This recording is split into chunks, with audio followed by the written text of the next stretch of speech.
The first thing is this, that we proclaim peace. It tells us that, and I think that peacemakers are pretty rare people. To be honest, we're all better at fighting, aren't we?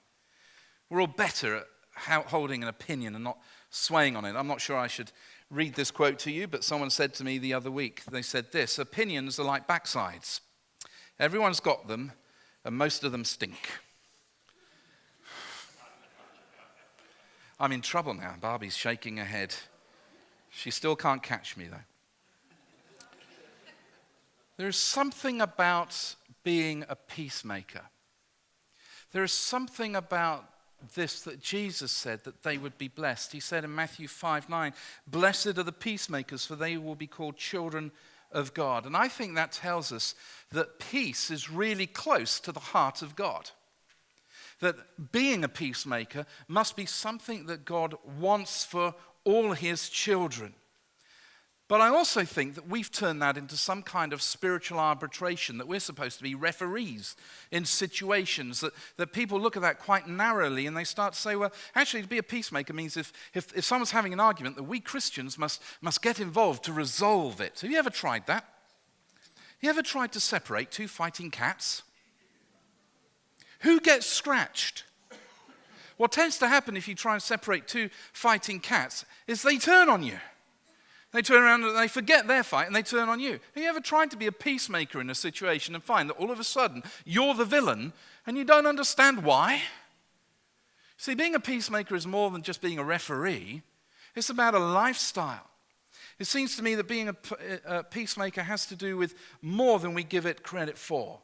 In James chapter 3, we read this in verse 18, "Peacemakers who sow in peace reap a harvest of righteousness." It's interesting that peacemakers sow in peace. It tells us that that's a lifestyle. It means that we're not actually just going to get involved in conflict situations. It means that by our very presence, by being who we are, we're going to sow a different way of living to those around us. We're going to model something different rather than just be the 999 that people call. But we're going to be a different type of people because we got beautiful feet and we carry peace with us. And so we begin to say we're going to be people who model something that is different.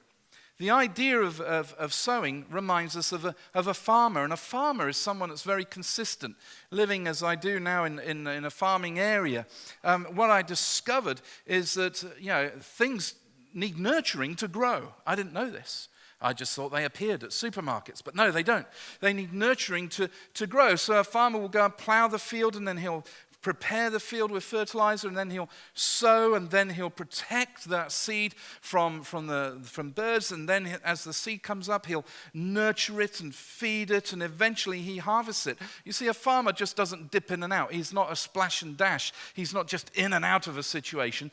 He's doing something by his lifestyle and by his work that says, I'm committed to this area, and I'm going to make sure that this field grows well. But sometimes when we think we're peacemakers, we think we're just going to dip in and out of the boxing match and dip in and out of people's lives. We can't do that. If we're going to sow peace, that means that we have to show peace. And if we're to show peace, that means we have to be involved in people's lives consistently, not just in and out when there's something that goes wrong.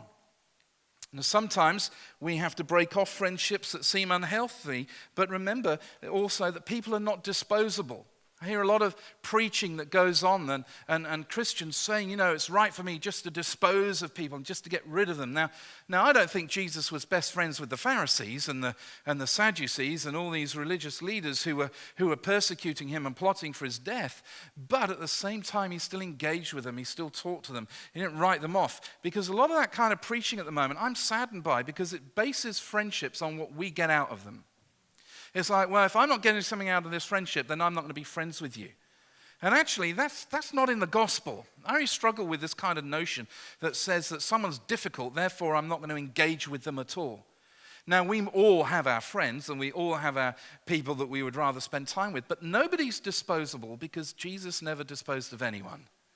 He was always speaking life and hope and restoration and joy and peace into people's lives. It's interesting to note that James includes this idea of being a sower of peace after the discourse on what wisdom is and after controlling the tongue. And he says, to be a peacemaker is to be someone different.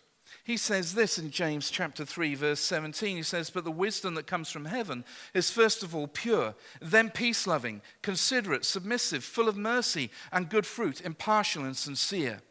Look at these qualities of a wise person, as James puts it. He says they're pure, they're peace-loving, considerate, submissive, full of mercy and good fruit, impartial and sincere. That sounds like a good news person to me. That sounds like the sort of person that's easy to be friends with. That sounds like the sort of person that you want to be around because you know that there's no guile in them, there's no deceit, there's no false agenda. That means that that's the sort of person that you'd love to have as a friend like you, a peacemaker who sows in peace.